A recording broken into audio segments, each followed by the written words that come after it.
Breaking news చూస్తున్నాం. స్థానిక ఎన్నికలపై తెలంగాణ సర్కార్ కసరత్తు చేస్తుంది. ప్రత్యేక జీవోతో వెళ్లేందుకు సిద్ధమవుతోంది. అక్టోబర్లోనే ఎన్నికలు నిర్వహణ జరుగుతోంది. దశమిలోపే షెడ్యూల్ అని సమాచారం వస్తోంది. 2011 నాటి జనాభా లెక్కల ప్రకారం ఎస్సీ ఎస్టీల రిజర్వేషన్లు ఖరారవుతున్నాయి. 2024 కులగణన ప్రకారం బీసీ రిజర్వేషన్లు ఖరారు చేయాలని కలెక్టర్లకు సూచన వచ్చింది. 2 రోజుల్లోగా పంపాలని సర్కార్ ఆదేశాలు జారీ చేసింది. స్థానిక ఎన్నికలపై తెలంగాణ సర్కార్ కసరత్తు చేస్తోంది. వచ్చే నెలలోనే ఎన్నికలు నిర్వహించేందుకు అంతా రెడీ అయింది. ఎన్నికల స్కెడ్యూల్ను కూడా దశమిలోపే విడుదల చేయబోతున్నట్టుగా సమాచారం వస్తోంది. ప్రత్యేక జీవోతోనే ముందుకు వెళ్లేందుకు రేవంత్ రెడ్డి ప్రభుత్వం సిద్ధమవుతోంది. ఈ మేరకు కలెక్టర్లకు కీలక ఆదేశాలు కూడా జారీ అయ్యాయి.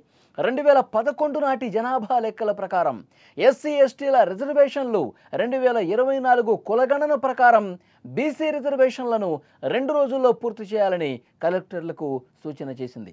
పంచాయతీరాజ్ శాఖ ముఖ్య కార్యదర్శి ఎన్ శ్రీధర్, ఆ శాఖ డైరెక్టర్ సృజన్లతో కలిసి ప్రభుత్వ ప్రధాన కార్యదర్శి రామకృష్ణారావు అన్ని జిల్లాల కలెక్టర్లతో ఆదివారం రోజు వీడియో కాన్ఫరెన్స్ నిర్వహించారు.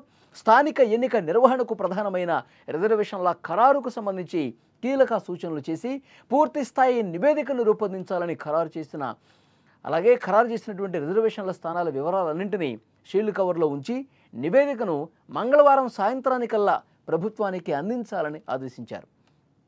ప్రభుత్వం తన నిర్ణయాన్ని వెల్లడించిన వెంటనే ఆయా స్థానాల వారీగా ఖరారు చేసిన రిజర్వేషన్లను జిల్లాల వారీగా ప్రకటించేలా అన్ని ఏర్పాట్లు చేసుకోవాలని కలెక్టర్లకు ఆదేశించారు.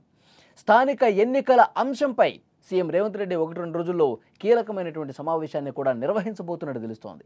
ఆ సమావేశంలో ఎన్నికల నిర్వహణ విషయంపై స్పష్టత వచ్చే అవకాశం ఉంది. రాష్ట్రంలో 12,760 గ్రామ పంచాయతీలు, 1,12,534 వార్డులు, 565 జెడ్పీటీసీ స్థానాలు, 5,763 ఎంపీటీసీ స్థానాలకు ప్రత్యక్ష ఎన్నికలు నిర్వహించనున్నారు. ఈ ప్రత్యక్ష ఎన్నికల తరువాత 565 మండల పరిషత్, 31 జిల్లా పరిషత్ చైర్పర్సన్ల ఎన్నికలు కూడా పరోక్ష పద్ధతిలో జరగబోతున్నట్టుగా అర్థమవుతోంది. సో మొత్తానికి తెలంగాణ ప్రభుత్వం కసరత్తు చేస్తోంది. స్థానిక సంస్థ ఎన్నికలకు సంబంధించి వీలైనంత త్వరగా నిర్వహించేందుకు ఏర్పాట్లు చకచకా జరుగుతున్నట్టుగా తెలుస్తుంది. దీనికోసం ప్రత్యేక జీవో ఇచ్చి ఆ జీవో ప్రకారంగా ఎన్నికలు నిర్వహించడానికి మొత్తం వేగంగా రంగం సిద్ధం చేస్తున్నట్టుగా అర్థమవుతుంది.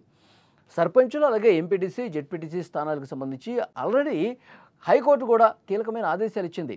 వెంటనే కంప్లీట్ చేయాలి ఎన్నికలకు సంబంధించి చెప్పి ఇటు ప్రభుత్వానికి ఎన్నికల కమిషన్ కూడా అక్కడ మీరు ఏదైతే ఏర్పాట్లు చేస్తున్నారో వాటిని వేగంగా చేయాల్సినటువంటి అవసరాన్ని తెలియజేసినటువంటి పరిస్థితుల్లో 1-2 రోజుల్లో ఒక ముఖ్యమైనటువంటి సమావేశాన్ని, ఒక కీలకమైన సమావేశాన్ని ముఖ్యమంత్రి రేవంత్ రెడ్డి నేతృత్వంలో జరగబోతోంది.